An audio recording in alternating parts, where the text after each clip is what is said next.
semua yang berada di mana saja. Senang sekali berjumpa lagi dengan adik-adik. Katres juga senang sekali melihat adik-adik semua begitu sukacita dan bersemangat untuk beribadah. Nah, karena kita akan memulai ibadah saat ini, Katres mengajak kita semua mengambil sikap yang tenang, semua duduk yang rapi, tidak ganggu kakak atau adik atau teman di sebelah kalian, juga tidak sambil makan dan minum ya. Dan mari kita semua siapkan hati kita untuk beribadah kepada Allah kita yang kudus dan mulia. Sebelum kita beribadah, mari kita berdoa, mohon tuntunan Tuhan. Tuhan Yesus yang baik, kami mau bersyukur karena Tuhan telah menyertai kehidupan kami, Tuhan yang telah memberikan pada kami kesehatan yang baik, Tuhan yang telah menolong kami di dalam menjalani hari-hari kami. Saat ini Tuhan, kami bersyukur karena kami boleh dapat beribadah kepada Engkau. Tuhan Yesus berkati ibadah sekolah minggu ini dari awal sampai akhirnya. Tuhan memberikan jaringan yang baik, Tuhan menolong kami semua untuk dapat mengikuti ibadah dengan baik. Hanya di dalam nama Tuhan Yesus, kami telah berdoa pada Bapa di surga. Amin. Kita patut bersyukur kepada Tuhan, karena Tuhan sangat baik bagi kita. Dalam setiap keadaan, Tuhan Yesus setia memelihara, menjaga, menyertai, dan juga menolong kita dengan kasih-Nya yang tidak terbatas. Mari kita memuliakan Tuhan melalui 2 pujian berikut ini. Bapa-Ku datang padamu, dan aku istimewa, kamu istimewa.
Nah, seperti pujian yang baru saja kita nyanyikan, biarlah hati kita mau selalu nyatakan syukur kepada Tuhan dalam setiap keadaan, baik suka, duka, sehat, sakit, dalam keadaan apapun. Dan hari ini Katres akan cerita tentang seseorang yang sakit selama 38 tahun. Wah, sakit yang cukup lama ya adik-adik. Dan kisah ini terdapat di dalam Kitab Yohanes pasal 5 ayat 1 sampai 18. Nanti adik-adik dapat membaca di rumah masing-masing ya. Dan sebelum kita mendengar cerita, mari kita berdoa. Tuhan Yesus yang baik, kami mau memohon pertolongan Tuhan untuk menolong setiap kami di dalam mendengarkan cerita yang disampaikan Katres.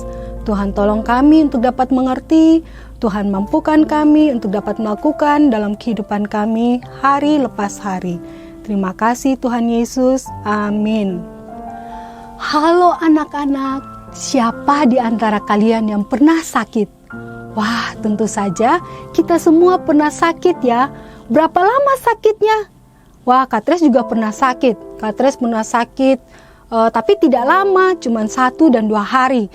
Tetapi setelah minum obat, Katres sudah sembuh. Nah, sekarang kalian berapa lama kalian sakit? Mungkin ada yang sakit selama 1 hari, 2 hari, 3 hari, 1 minggu ada? 1 bulan mungkin? Apakah ada juga yang sakit selama 1 tahun? Wah, Katres berharap tidak ada ya ada yang sakit sampai selama itu. Nah, anak-anak, bila kalian melihat aku sekarang, mungkin kalian tidak percaya kalau aku yang sudah dewasa ini baru dapat berjalan untuk pertama kalinya. Itu benar loh anak-anak. Aku menghabiskan waktu selama 38 tahun. Wah, anak-anak, berbaring di atas tilam. Aku tidak dapat bergerak. Apakah kalian ingin tahu apa yang terjadi dengan aku?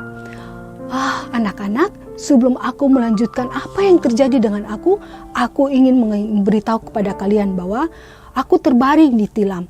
Nah, tilam itu seperti tikar saat ini. Nah, Dedek, selama bertahun-tahun yang panjang, aku berbaring di atas tilam, di pinggir kolam Bethesda. Banyak sekali orang lain yang sakit juga terbaring di tempat itu. Ada yang sakit, ada yang buta, tuli, ada yang seperti saya yang tidak dapat berjalan atau lumpuh. Nah, kenapa kami yang sakit harus berbaring di pinggir kolam itu? Anak-anak tahu? Karena kadang-kadang air di kolam itu berbuih dan berguncang. Pada saat hal itu terjadi, maka teman-teman kami yang sehat akan cepat-cepat menurunkan kami semua yang sakit ke dalam kolam itu sebelum guncangannya berhenti. Orang-orang percaya bahwa orang pertama yang masuk ke dalam air ketika airnya masih berguncang, orang itu akan sembuh. Setiap kali air itu berguncang, aku berharap aku adalah orang yang dapat ada orang yang dapat menolongku, menurunkan aku, dan aku bisa menjadi orang yang pertama untuk turun ke dalam kolam itu. Tetapi hal itu tidak terjadi dan tidak pernah terjadi pada aku. Akhirnya aku hanya terbaring di sana tahun demi tahun dan tidak dapat bergerak. Lalu pada suatu hari ada seseorang yang datang dan mendekat kepadaku serta berkata, "Maukah engkau sembuh?" Aku memberitahu orang itu bahwa aku telah terbaring di pinggir kolam itu selama bertahun-tahun lamanya, selama 38 tahun. Tetapi aku tidak dapat mencapai air yang berguncang itu. Anak-anak, tahukah apa yang dilakukan orang itu? Kemudian orang itu menatapku dan berkata, "Bangunlah, angkatlah tilammu dan berjalanlah." Wah, anak-anak, saat itu aku langsung sembuh. Aku bersuka cita sekali. Maka aku berdiri, menggulung tilam, dan mulai berjalan. Rasanya sungguh luar biasa anak-anak. Aku dapat bangkit, berdiri, dan bergerak untuk pertama kalinya selama 38 tahun. Pada waktu aku berjalan, di situ ada berdiri para pemimpin Yahudi. Lalu mereka menghentikanku dan berkata, "Kamu tidak boleh bekerja pada hari Sabat, karena itu adalah bertentangan dengan hukum Taurat. Untuk membawa tilam itu, kamu tidak boleh melakukan itu pada hari Sabat." Itu kata mereka, anak-anak. Orang-orang Yahudi itu tidak memperhatikan hal yang luar biasa yang telah terjadi padaku. Lalu aku menjawab kepada mereka, "Orang yang menyembuhkan aku, dialah yang telah menyuruh saya untuk mengangkat tilam dan berjalan." Lalu mereka bertanya lagi, "Siapa orang itu yang menyuruh kamu untuk mengangkat tilammu dan berjalan?" Para pemimpin Yahudi itu marah sekali, anak-anak. Lalu aku menjawab mereka bahwa aku tidak tahu, karena orang yang menyembuhkan aku telah menyelinap di antara kerumunan orang banyak. Aku pikir aku tidak akan pernah bertemu lagi dengan orang yang menyembuhkan aku. Tetapi pada suatu hari ketika aku datang ke bait Allah, dia menemukanku di sana dan berkata kepadaku, "Engkau telah sembuh, jangan berbuat dosa lagi, supaya padamu jangan terjadi hal yang lebih buruk lagi." Aku senang sekali dan aku berjanji untuk tidak lagi melakukan hal-hal dan berdosa kepada Tuhan. Lalu aku memberitahukan kepada para pemimpin Yahudi itu bahwa Yesuslah yang telah menyembuhkan aku. Orang Yahudi itu pergi mencari Yesus dan mereka ingin berdebat dengan dia tentang apa yang telah dia lakukan kepadaku. Yesus menjelaskan ketika orang Yahudi itu bertemu dengan mereka, Yesus menjelaskan bahwa dia melakukan apa yang Allah ingin dia lakukan. Mereka bahkan ingin membunuh dia dan mereka tidak suka atas kebenaran yang Tuhan Yesus nyatakan kepadaku. Hari ini anak-anak, aku senang sekali karena aku telah disembuhkan dari sakit lumpuhku selama 38 tahun. Namun yang lebih membuat aku bahagia karena dosa-dosaku telah diampuni. Dan aku mau berjanji untuk tidak berbuat dosa lagi, untuk mengasihi Tuhan Yesus dengan sungguh-sungguh, untuk taat kepada Dia. Nah, anak-anakku, inilah kisah aku.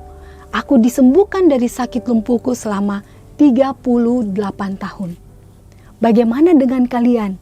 Apakah ketika sakit kalian mau berdoa, memohon pertolongan Tuhan? Anak-anak, percayalah bahwa Tuhan yang kita sembah adalah Tuhan yang Maha Kuasa yang sanggup menyembuhkan kita. Bahkan, bukan saja tubuh kita yang disembuhkan dari sakit, tapi yang paling utama, Tuhan rindu agar kerohanian kita juga dipulihkan dan kita diselamatkan. Apakah anak-anak sudah percaya pada Yesus Sang Mesias itu yang penuh dengan kuasa? Nah, Katres berharap kalian mau sungguh-sungguh percaya kepada Yesus, Allah Sang Juru Selamat itu. Nah, adik-adik, untuk membantu kita mengingat firman Tuhan hari ini, mari kita sama-sama menghafal ayat hafalan berikut ini. Yohanes 20 ayat 31. Tetapi semua yang tercantum di sini telah dicatat supaya kamu percaya bahwa Yesuslah Mesias, Anak Allah, dan supaya kamu oleh imanmu memperoleh hidup di dalam namanya. Sekali lagi, Yohanes 20 ayat 31. Tetapi semua yang tercantum di sini telah dicatat supaya kamu percaya bahwa Yesuslah Mesias, Anak Allah, dan supaya kamu oleh imanmu memperoleh hidup di dalam namanya. Dan aktivitas kita minggu ini adalah untuk kelas kecil seperti ini, dan untuk kelas besar seperti ini. Katres juga tambahkan, kalian harus membuat video menghafal ayat hafalan dan dikirim ke guru kelas masing-masing ya. Ayat hafalan itu harus dihafal. Demikian ibadah kita minggu ini. Mari kita sama-sama tutup dalam doa. Tuhan Yesus yang baik, kami mau bersyukur karena pada hari ini kami boleh sama-sama mendengarkan cerita tentang kuasa Tuhan yang begitu besar. Bukan saja kuasa tetapi kasih Tuhan yang besar bagi setiap kami. Kami mau belajar percaya kepada Engkau dan sungguh-sungguh berharap dan bersandar kepada Engkau. Tuhan Yesus tolong setiap kami di dalam menjalani hari-hari kami di depan nanti. Dan kami mau bersyukur untuk ibadah kami pada hari ini. Terima kasih Tuhan Yesus, hanya di dalam nama Tuhan Yesus kami telah berdoa pada Bapa di surga. Amin. Pesan Katres kepada adik-adik semua, jangan lupa hafal ayat hafalannya dan buat videonya dan dikirim ke guru kelas masing-masing. Tugasnya juga dikerjakan dan dikumpulkan paling lambat hari Senin ya. Tetap setia beribadah dan beritakanlah kabar tentang Tuhan Yesus kepada orang-orang di sekitar kita. Dan yang terakhir, kita harus tetap jaga kesehatannya. Sampai jumpa.